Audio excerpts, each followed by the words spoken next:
happened to me. Thank you for staying with us. Now let's get the show on the road. On Tuesday, the President Muhammadu Buhari appointed new service chiefs following the resignation of the former officers. The appointment of the new chiefs came after several shouts and, hue and cry, I'd say, concerning the insecurity in the country. And in fact, the National Assembly also added its voice to the hue and cry and the calling of the sack of the former service chiefs. So now that the service chiefs have been changed, we were told that they were not sacked, that they retired. Well, the important thing is that they are no longer there. So now that they are no longer there, what next? That is what we're going to be looking at this morning with General Cecil Esekaibe, a retired military officer who joins us from our studios in Abuja. Good morning. Good morning, Ayo. It's nice to be here. Thank you. And we have a security expert, Mr. Ona Ekomu, who joins us via Zoom. Good morning, Ona. Good morning, Auntie Alero. I greet you. Our in-house security expert. Now, let me start with you, Ona, since you've been on this topic forever. Now that the service chiefs have been changed, what exactly are your expectations? Thank you very much, Auntie Alero. Well, I think the purpose of the change is to renew the impetus of the war against terror. I think really the challenge security has in Nigeria, that's the government has in terms of security, is this insurgencies, if you may, all over the place now. It's not just the Northeast. That's a misconception, thinking that the problems are located in the Northeast. They are on the Northwest. This so-called banditry problem is actually an insurgency going on there. They have, what is the definition of insurgency? It's a struggle with local support. And they are being supported by some chiefs, some big guys here, and even enabled by some state governments in the form of negotiation with bandits. So we've seen this everywhere. The herdsmen crisis in the Middle Belt is also an ongoing insurgency because they are supported, highly supported. And so what I'm trying to say is that we have so many crises, security crises around the country.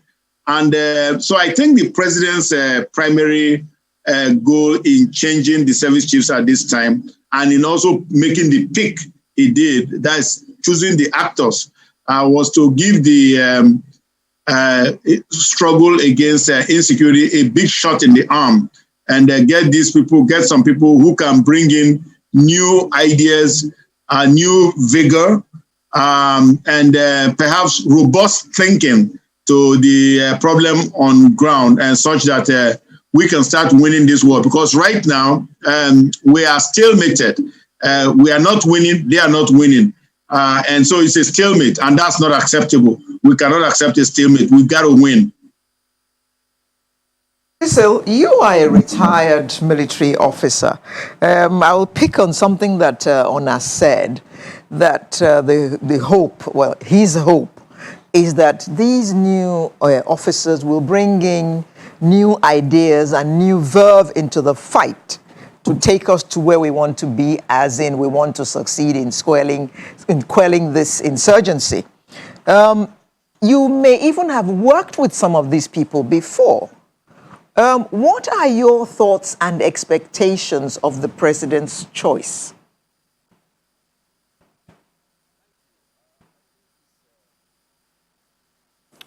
A very deliberate exercise, because starting from the CDS, who was a principal actor in the Northeast.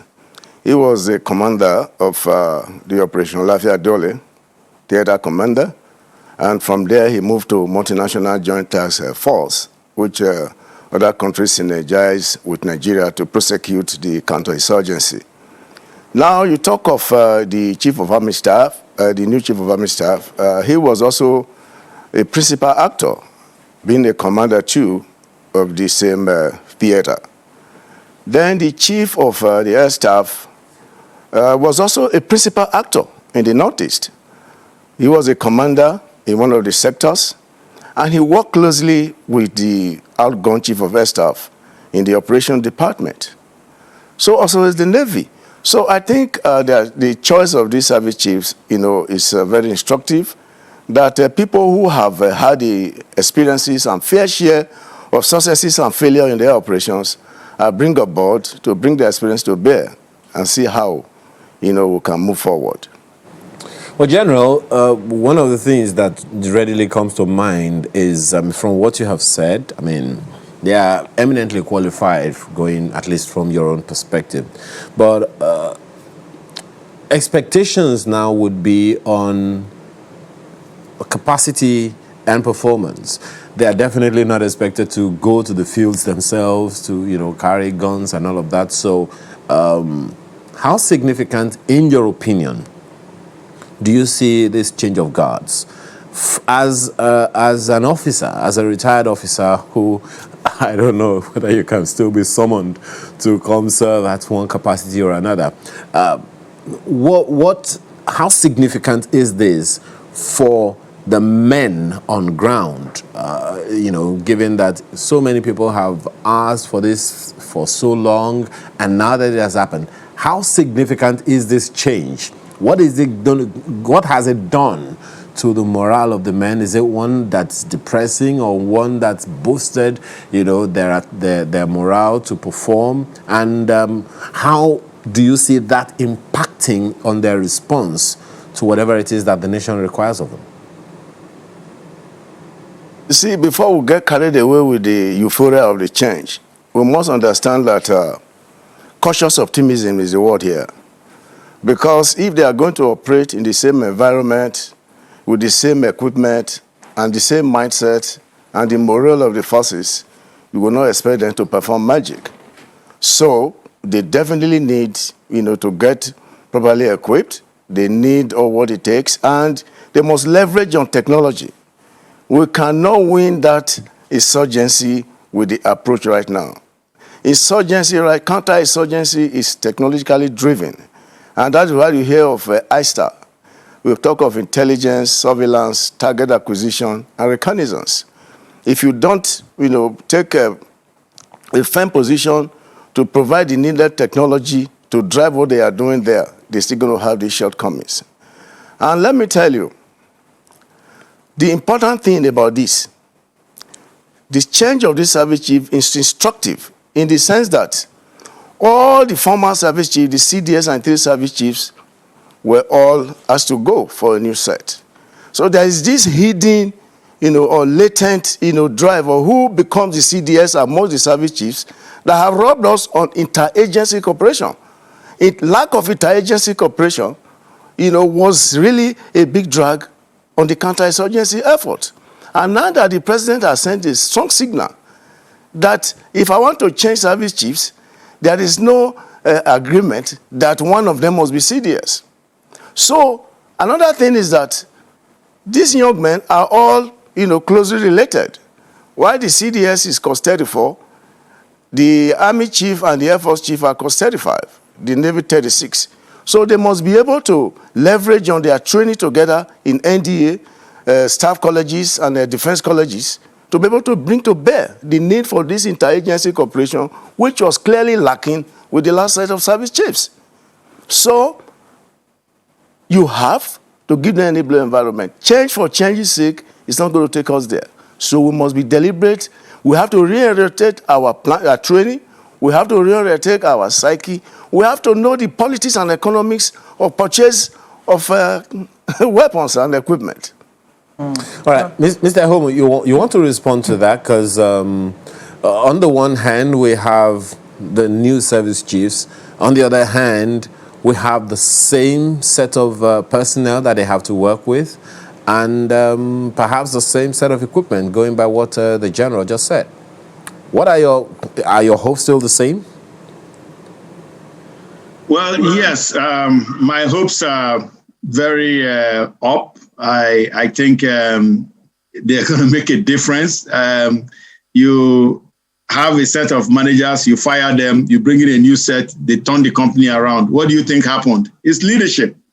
It's what they bring to the table. It's the kind of toolkit they bring to the table. It's the kind of background, the pedigree they bring to the table. That's what makes the difference. The same guys, the same workers you had all along, the same equipment. So it begins from problem structuring, problem analysis. It begins from conceptual level. Like you said in your question to General Cecil, you said you don't expect the generals to carry guns, carry AK-47 and go to the front line. Yes, they don't. They are supposed to stay behind here and figure out what the game plan is going to be, or the war plan, if you may, and then execute that war plan. So it starts from the kind of planning that is going to go in there. What kind of theories, what kind of methodologies. Now, I sent out a release this week after the appointment. I said they must migrate to structured analytic thinking. I said they must predict victory ab initio. They must predict it. This is not, we are going to walk toward victory. Just say we are going to be victorious, and then now put all your resources together to make that happen. And so the point here is we cannot accept stalemate. We cannot accept a stalemate. And right now we are stalemated. So what is the other two outcomes? Either the bad guys will win. And you saw what happened this week. Boko has a sense of humor. Boko went out and attacked a village in Borno State and said to them, oh, just because they changed service chiefs, you think we are going to go away? Well, we are not going away. So, those kinds of people who got to change their mindset. And the way to change that mindset is to take the war to them, because the thinking before now had been to play defense. We really need to play offense.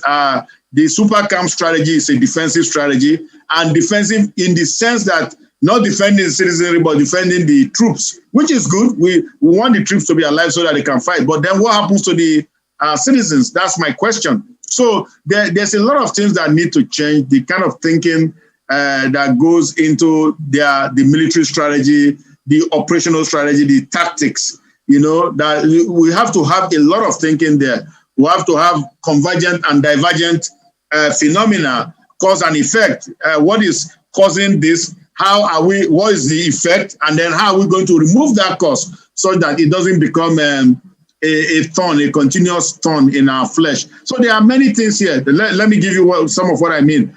Take the northwest, northeast, we know what is going on there, but let's take the northwest, which is an emergent threat.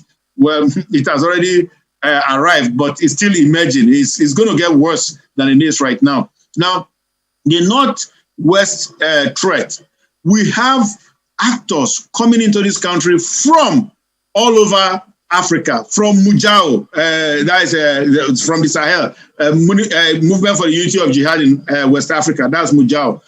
We have them coming from Burkina Faso, we have them coming from Mali, we have them coming from Algeria, and all those fighters are just streaming unchecked into Nigeria. Of course, we have our usual neighborhood threats, that is Niger and Chad. Those guys are still marching into this country, and they without let or hindrance. So we need to dam that. That means block that continuous inflow. Now, a lot of people have said to me, but Dr. Ona, you are talking as if it's only the military. There are many other security agencies, such as immigration, such as customs. Yes, they are there. Well, to the extent that they are not doing their job or doing a good job of preventing this continuous influx or immigration of fighters, then something has to be done, because when they get to Nigerian soil, they are going to be killing Nigerian citizens and perhaps even Nigerian service personnel. We don't want that. So that's the whole point here. So we really need to have a new thinking I heard the new CDS say yesterday, say you must add value. So how are we all, Sister Alero and my brother there at the studio, and certainly General is a military thinker. He's a great guy. How is every Nigerian going to add value now to this fight against insecurity in this country? That is the question we should be asking. But in terms of the service chiefs, their personnel, their material, that's their equipment, their munitions of war, yes, it might remain the same, but you are going to get different results. It depends on the thinking. It depends on the intellection. I'm staying with you, Ona. You are mainly talking about Boko Haram, but across the country, there's banditry, there's all kinds of criminality going on, kidnappings and all that. All that will also come under the purview of the work that these new service chiefs have to look at. What are your thoughts about how to sort those out? For instance, during the week, we saw a video that went viral about kidnapping going on the Benin-Ore Road. Those kinds of things are also going on in the country. Thank you, Saleh. Those are all on the table of the new service chiefs. Certainly, there's no, because, when you have some kind of an encounter, some kind of a situation of insecurity that exceeds the capacity of local law enforcement, then the military has to take over. And that's why we have JTF. JTF is Joint Task Force Operations in 35 states of the country. I think somebody was telling me the other day that it's now 36. So, and the Federal Capital Territory. So, you are right. All these threats, that's why I described the Northwest Banditry, that is a threat, as an emergent threat. It hasn't reached the level of Boko Haram yet, but it's getting very close. And if we don't treat this cancer, it is going to kill the organism. It's going to just blow up, more than it is right now. And it's a concern. So what is really the implication of this threat that has now metastasized around the country? The implication of it is that the military is going to have to stretch its resources. Now, is the stretch of the military inelastic? No, it's not. So the commanders, the chiefs, they have to come up with new strategies of how to, let that resource go around. Now, I have said many times before, and even on your channel here, that we need to have subnational entities get involved in this Security Act. And many of them are, you can see what Amotekun is doing in the Southwest, and you can see what some vigilance forces are doing in some places. Now, we need to increase that. We need to intensify that participation by subnational entities, because leaving everything to the federal government or to these military guys, because we have to we have to use them as the troops of last resort, not as the first responders, as they are doing right now. So if we have Amotekun on the front line, arresting some bad guys from the bushes and bringing them out, they take them to the military or police authorities, whoever, and those ones incarcerate them or incapacitate them such that they can prosecute them, then that is good. That we are now extending. Now, but if there's a projectile encounter going on, there's a shooting encounter going on, and we are able to use some kind of force multiplier to get the authorities notified such that they can get to the scene, then they can bring that firepower. But we don't have how many? We have only 100,000 of them. So we don't have an inelastic number of military resources to put around the country, as it were. But we can use them in a smart way to enhance the national security of this country. And I think all state governors, and not just buying hillocks for police, all state governors must become involved in developing some local capacity. And the Inspector General has given a leeway already. He says, get your community policing initiative up. So get these vigilance guys. Ona, I beg your pardon, Ona. I do beg your pardon. When we return from this break, you will conclude on those thoughts before we go to the general. Stay with us.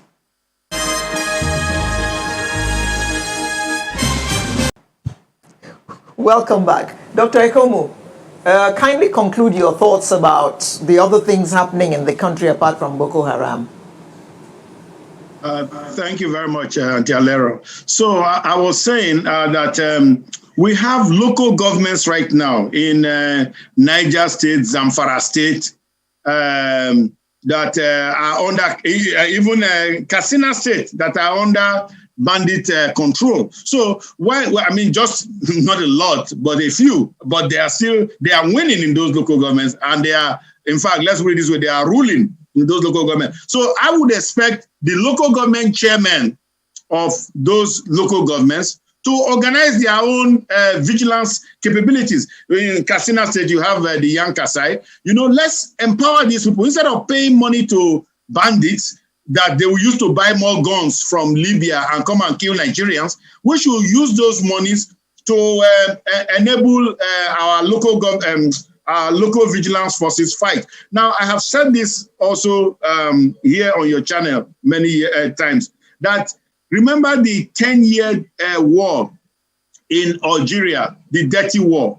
Now, how did they win that? It was the patriots. It was just local militia, local vigilantes that fought and won. Not that the army, of course, did its part. The military did its part. But it was the local vigilantes, because they were the ones that were able to prevent kidnapping and killing of locals. Because look at what is happening. They won't come to attack Lagos City, for example. They won't go and attack Abuja frontally, a frontal attack. But they will attack rural areas. And what happens every time, every successful action by a terrorist is a statement of insecurity throughout the nation, and it gets amplified everywhere around the world, including on CNN. So, and of course, Channels Television too. So it's, we really need to stop that. And is that architecture that, kind of cascading security? We have the military at the apex.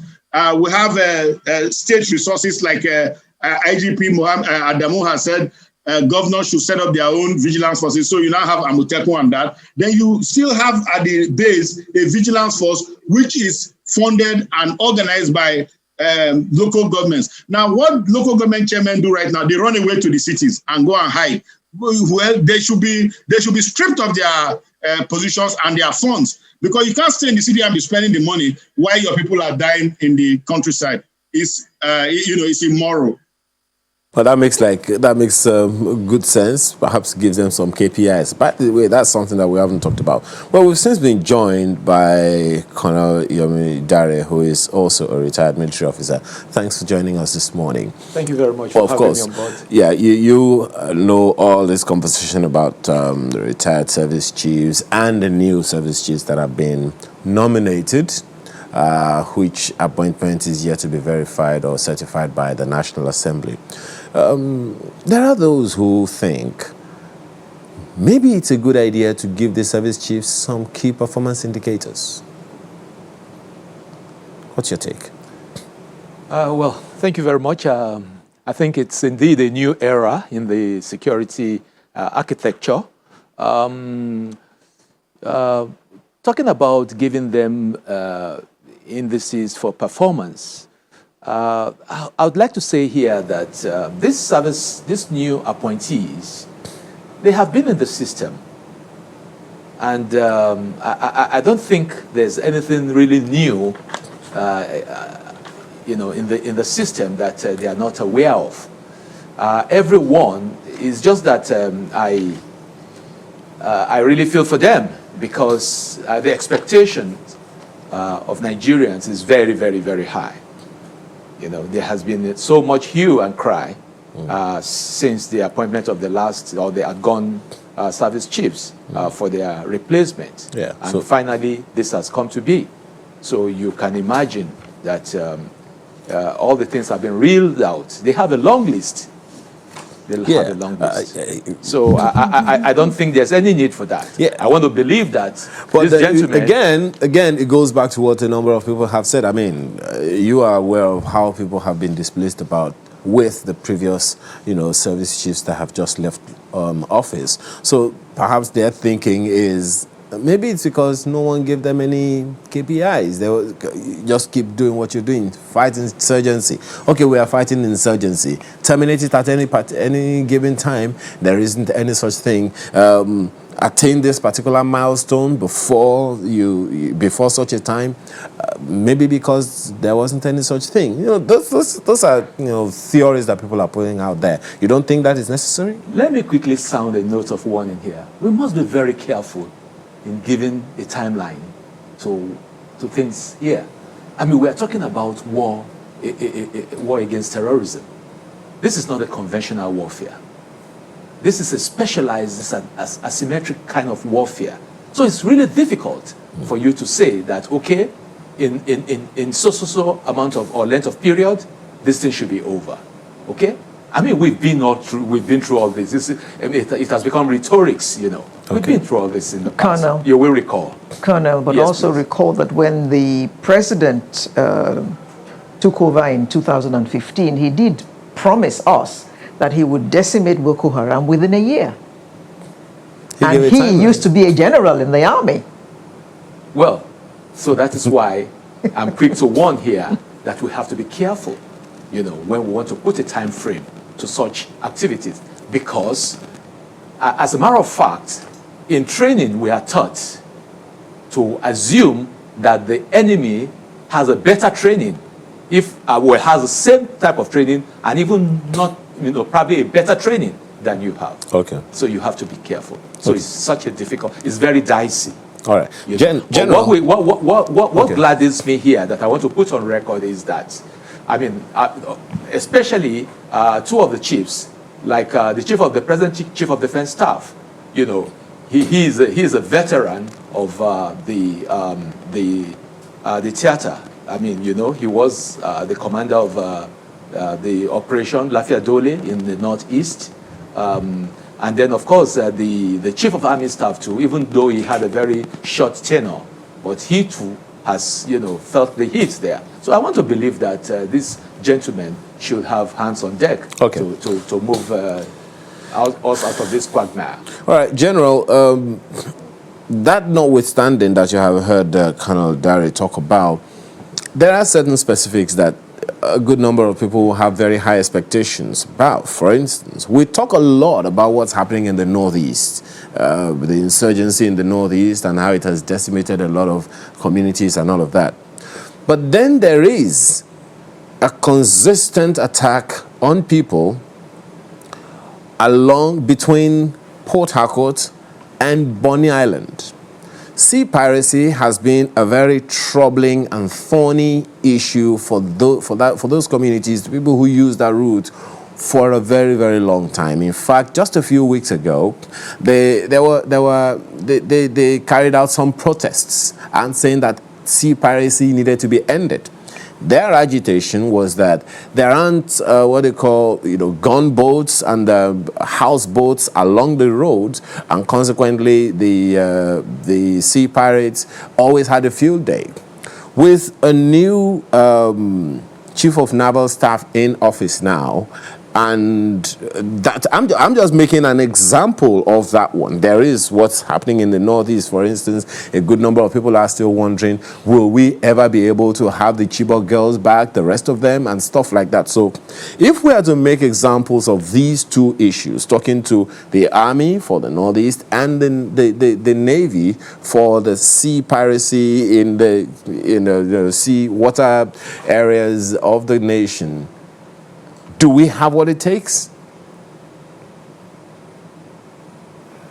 Thank you very much.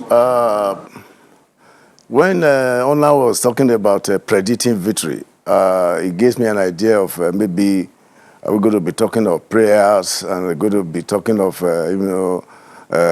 consulting imams and all that to predict victory.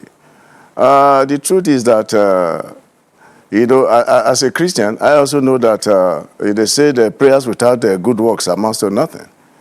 So suffice to say is that this complexity of security challenges are just lemons. You call it banditry, you call it kidnapping, you call it, the Boko Haram insurgency, whatever you have it. It's a complex situation that also need a complex solution. Complex solution in the sense that you must do what they call need assessment. From the need assessment, you do what they call readiness assessment. And as a matter of fact, we often forget that the mission of the CEC, the intention of the commander-in-chief becomes the mission of the commanders. So you must reconcile these things. Then when you talk of capabilities is not measured just by, hoping on the future or what we say we are going to do when we don't have the means to back up what we want to do. And this is why there must be what they call defense review as soon as possible. We must be able to know what these challenges are and know the sources of these challenges. Last time I was in this studio, I talked about tackling these security menaces. And I talked about some 3 principal factors that must be considered. And thank God they are being addressed right now. The first one is the proliferation of small arms and light weapons and the oxygen that is given for this to thrive. There's need to be a national commission. Not just having a national commission to be properly staffed.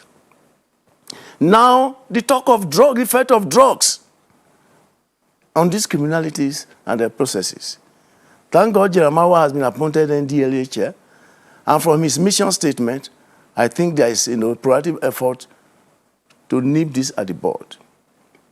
Then thirdly, when I talk about being prepared to tackle this situation, I'm talking of capability as available. Let me tell you, in our sub-region here, for instance, the GDP of defense spending of Niger Republic is 2.8. Chad, 1.76. Cameroon, 1.10%. Nigeria, in 2020, GDP on defense spending is 0.46. Whether you made first class in West Point or in NDA or whatever you train, you cannot fight with empty hands. According to General Wavel, no army moves with empty stomach. That brings about the fact that you must have the morale of the troops at a very stable level. You must have the equipment you need to prosecute your war. Now look at the Niger Delta and its complexities. Now look at the Navy and the task given to Navy. Now, I want to see a defined synergy between NIMASA and the Navy, not on ad hoc basis. I think this is where the defense policy will actually streamline some of these things. I have to have a national security strategy now. Now, what is the input of the totality of the population in that national security strategy? Most of these criminal activities are driven, economic determined. They are driven by economics. And that is why they say winning the battle of heart and mind becomes very consequential. If you put the whole Navy on the sea, they don't even have the personnel anyway to be able to man the territorial waters. Because of this economic determinism, people are still going to come up from different areas to pose the same challenge. We talk of kidnapping. It's the same area. But one thing that is clearly lacking is what they call holding people accountable. I'm here to see how many kidnappers that have been arrested, tried, and prosecuted, tried, and jailed, which may serve as deterrent to others. In the sociology of crime, the cost must not outweigh the benefit. Okay, if the benefit outweighs the cost, it continues to thrive. But when the cost is prohibitive, the crime will be less. We should stop sermonizing and take security in totality. And that's what they call smart power. Military approach alone will not help. You also need the battle of winning the heart and mind. So a combination of this gives what they call smart power. Because a hungry lot are very, very accessible for recruitment for all sorts of criminal activities. whether in the Northeast, in the Northwest, and this, we must have a holistic approach. Then, the ad hoc arrangement I was still talking about. What training does a state governor have to negotiate with criminals? Once you negotiate with criminals and give them money and you think they have surrendered weapons, do you even know the type of weapon they have submitted to you? Do you know the functional status of that weapon they submitted to you? All these are just showmanship. Let us face this thing holistically. Now the government has redefined a new process, appointment of service chiefs, reorganizing other complementary sectors that will help, to form this national security strategy we are talking about. And let us see the mindset of Nigerians. Like I said, these service chiefs are not coming from Jerusalem or Jeddah. They are Nigerians. Konadare said they have been in the system. Here they have been in the system, they are part of the processes and not the systems of the system. It will look as if the outgone chief never has strategy. They have strategy. But let us put our strategy into effect by giving the enabling environment, the tools and equipment to prosecute this counterinsurgency and the attendant security calculations. Now, Dr. Ikomu, you spoke earlier about the influx of all kinds of people into Nigeria. And you mentioned a few of the organizations to which they belonged. But you security people have often told us that Nigeria has a lot of porous borders.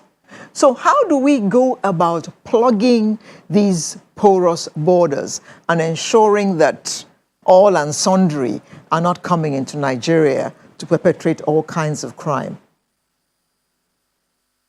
Thank you, Auntie Alero. I think I have called for before the recruitment of a 10,000-man special marshal group that will line the borders, that will man the borders. We have 1,000, almost 2,000 porous borders into the country, footpaths, those kinds of things.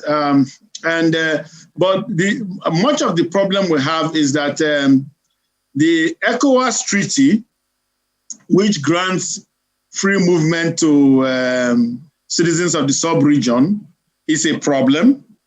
Now, the recent border closure, which has been partly reversed, was not successful in stopping citizens of the sub-region from entering, particularly people who claim to be herders. And particularly that's the northwest borders, and then that's the Niger borders. So there is so much movement of all kinds of threats into the country from those areas, and there must be a concerted effort at putting resources, and that's why I called for that 10,000-man special marshal group. Now, even if the Immigration Service doesn't want to hire all those people, they don't want to bloat their budget, but this is an existential threat to Nigeria. And I think we should look at what is going to harm us, perhaps irreparably, and do something about it. But right now, we don't even understand that to be a problem. We just think, oh, they are our brothers from around the sub-region, let them come in. But they come in and they are carrying AK-47 inside their Okada. That's how you get all these 100 Okadas attacking a community in Zamfara State and sacking the place. Look at just a day before yesterday, we lost about almost 100 persons to bandit attacks in the tri-state area, Niger, Katsina, and I think Zamfara also. I mean, that's too much to bear. Why should, terrorists come in and kill these people here, and it doesn't really bother us? It's like, let's appease them. That's not going to do it. That's absolutely not going to do it. Well, Dr. Omo, you've raised some germane issues again, which seem to reiterate something you said earlier and which General also referenced. But it's something that I would also like to take you on when we return from this break. Please stay with us.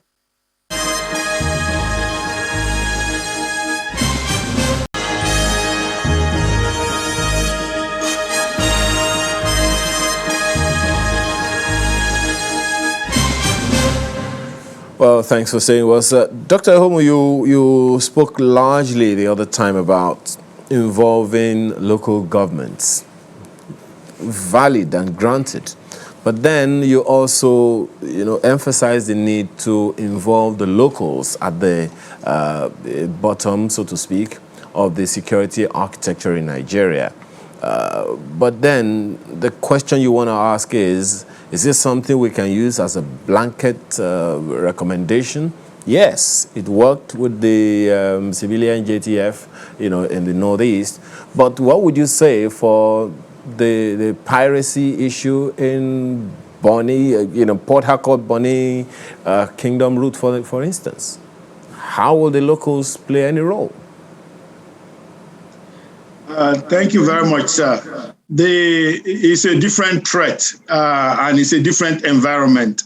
While the locals can go into the bush and look for threats there, that's look for the kidnappers and other people who are intent on doing harm to Nigeria, say in Osun State or even right now in Ondo State or Edo State for that matter. In the littoral environment is slightly different.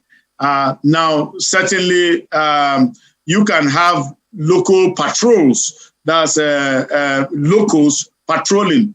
That means if people are embarking on the journey from Port Harcourt to Bonny, just to reference what you referenced just now, you can have some local guys with perhaps armed personnel.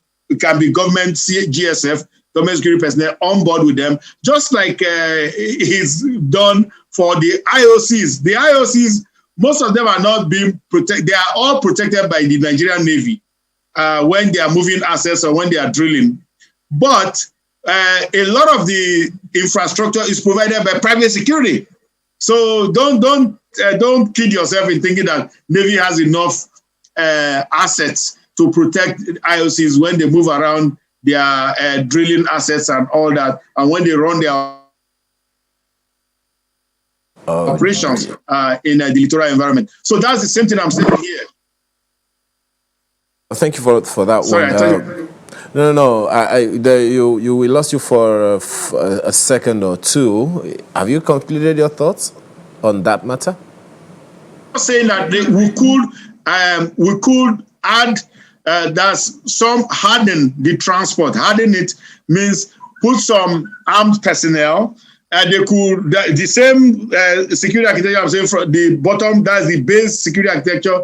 Obiakpo local government, let's say for example, could have provide the what do you call it, vigilance forces, and they would escort boats, and there will be kind of a timed boat travel, so that all the boats that are moving over, they are escorted. It's like when the IOCs move, they put naval boats in front. Now you don't have enough naval access. That's what I'm saying, to protect all transportation, but you could have local assets to fill in between. And I mean, what these people capitalize on is that they are attacking soft, undefended targets. So if we harden the targets a bit, they'll move somewhere else or they'll be discouraged. A little risky, empowering or arming locals who do not have military training. I mean, if you give, weapons to them, the thinking in some circles would be, what if they also turn radical? Well, there are things that can be done to, these people have to go through vetting. That, remember I said a vigilance force. I didn't say every citizen should come and carry a ball and go and defend others. I said a vigilance force, which means the state government or the local government. I don't even want to get to state yet. State has its responsibility. Obiakpo local government, that's what I'm calling. Obiakpo would get people, they will be vetted by the police system, by the security system, even they will get some DSS training, and they will now provide that cross river transportation for those people, and they are, they'll be licensed and they'll be known. So they cannot become the problem, or they should not become the problem. We have to go to a system where after all, the soldiers that you are referring to, they are citizens of Nigeria. They are not from the moon. They are citizens who are vetted and trained to provide the service. We can also do that with people at the bottom of the totem pole of the security ladder. Dari, I beg your pardon, Colonel Dari. Maybe that's something in the offing. Who knows? You know, there are two things that he has spoken to now. Number one, the involvement, role, or functions for state governors or governments across the nation. Then he has also spoken to that interagency collaboration. In all of these conversations, we have sparsely mentioned the police. And according to the Constitution, we know the role the police is supposed to play in internal security. Would you say that we are overly stretching the military for this function? Absolutely. Absolutely. In fact, you just took that out of my thought. I mean, the military, for crying out loud, specific functions of the military is to defend the territorial integrity of the Federal Republic of Nigeria, and then also assists when called upon. That is insurrection and what have you. As is the case now. Well, yeah. Well, you don't think it's the case? I really don't think is the case, because I believe that some of these things are still, in the purview of police or policing. And that's why we must, still consider properly the issue of community policing and state policing. Honestly. Because, I mean, what we just succeed in doing lately is overexposing our military. So you don't think that the call for the change of guards in the military would have played any significant role in stemming the tide of insecurity in the country? Well, I haven't said that, mark my words. I haven't said that. But of course, under normal circumstances, the change of guard was quite appropriate, because ordinarily in deployment in the military, I mean, there's an expected, period that, personnel are expected to stay in certain position or ranks or appointment, such that they will give room for others too, because the pyramid, okay? So I haven't said that. But what I'm saying here is that, I mean, the military is overstretched. And the military is further exposed because we talked about interagency collaboration or cooperation. Here, people have roles to play. For example, as Dr. Ona mentioned, we have over 2,000, borders. So that what we're saying is that our border is porous, and these borders should be manned. In fact, the entire Nigerian army is not, if you march out to roll out the entire Nigerian army, they cannot, man or manage the situation we have at hand here, because by the time you are moving them from this place, you are also exposing the other flank, okay? So allow them to face their primary function, okay? So you have the custom, you have the immigration they should be called upon to do their job. And I am not for creating another special marshal for the borders, because here you probably will start having duplicity of efforts here. And then probably, so why can't we just, manage and take care of the welfare and fund what we have right now, rather than, proliferation or creating some other bodies. Okay. I mean, that's just what I want to say. Do you think that the police is making any impact in this war that we are fighting? Well, I think they are within their their training and their resources, or what they are allowed to do, you know. In that light, then, would you say that the police, as is well positioned and capable of taking over from where the military is at this point?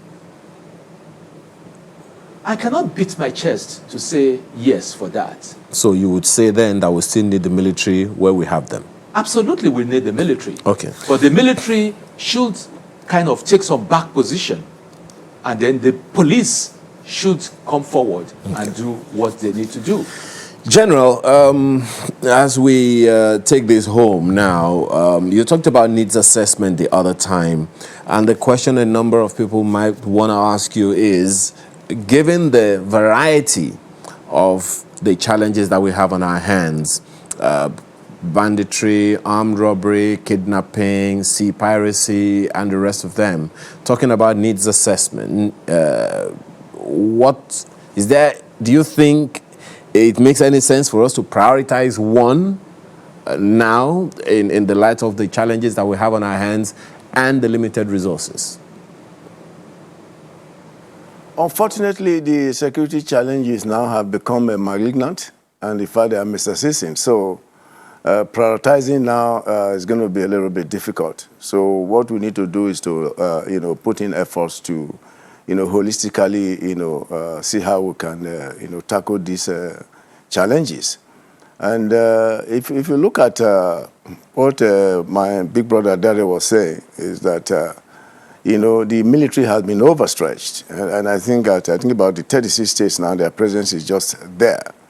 And secondly, thirdly, the police, seem to be incapable of addressing the internal security challenges, and not because they have failed, just because they don't want to do their job, but because of the same inadequacies in equipment, in training, and manpower.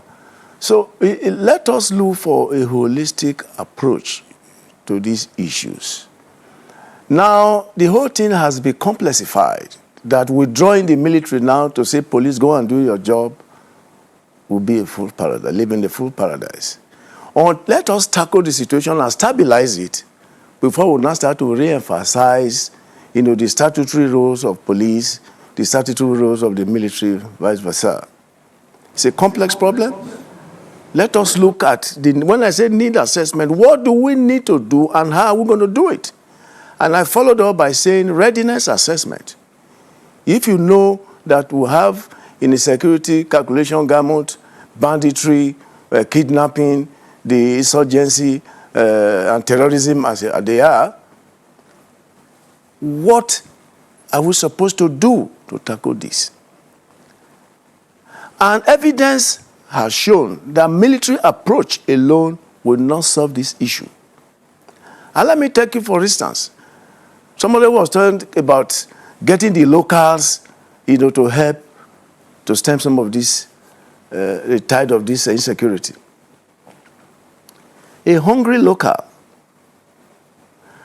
and a bandit or a kidnapper gives a local 50,000 naira. How are you going to cut his loyalty? How are you going to cut his patriotism?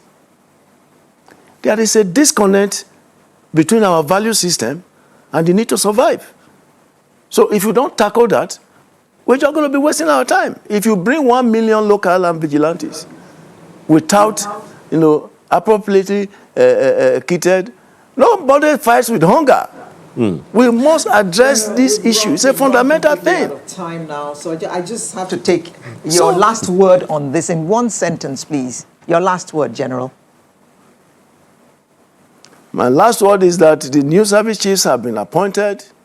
There is so much jubilation in the air, but I emphasize cautious optimism. They need the tools to do their job, to make a difference. Thank you. Dr. Ekomu, your last word? I have a last phrase: soft target hardening. Harden the soft targets and the threats will go away. Colonel Dare? Well, I'm here with you.